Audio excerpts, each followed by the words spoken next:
Okay, umagang kay ganda na naman mga kapatid. Okay, another day, another video. Ito, loading na naman. Transport sila ng 8 core.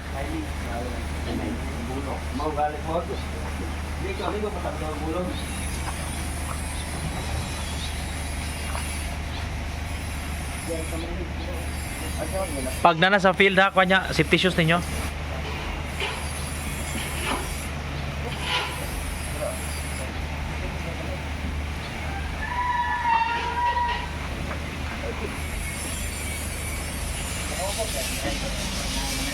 Ay, sige, balon guys. Balon?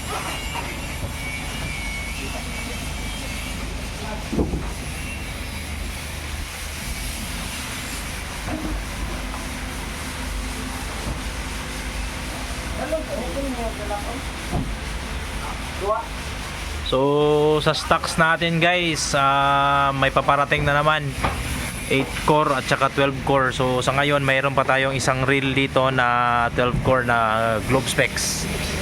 Yan. So prepare na, kinukuha na lang yung mga ano na fusion machines.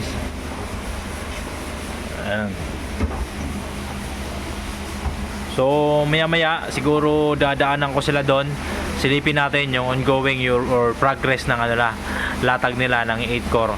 So sa project namin sa another area na naman to guys, siguro more or less 1,300 na lang ang ang kailangang ilatag nila for this day para ma-achieve yung kung saan namin gustong idugtong to. So sa area na paglalagyan nila is meron ng mga 8 core doon, siguro ilang kilometers na. Clint, pila na to overall nga kuan? KM, siguro gikan dire. Mga pila na to? Ha?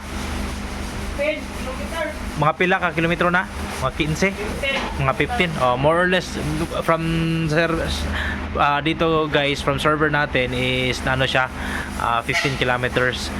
So from 15 kilometers dito is 1.3 na lang yung kulang. So this day mako-complete na to guys. So ayan na sila. So daanan natin sila mamaya guys. So yun lang for this day, sa umagang natin upload. Maya ulit guys.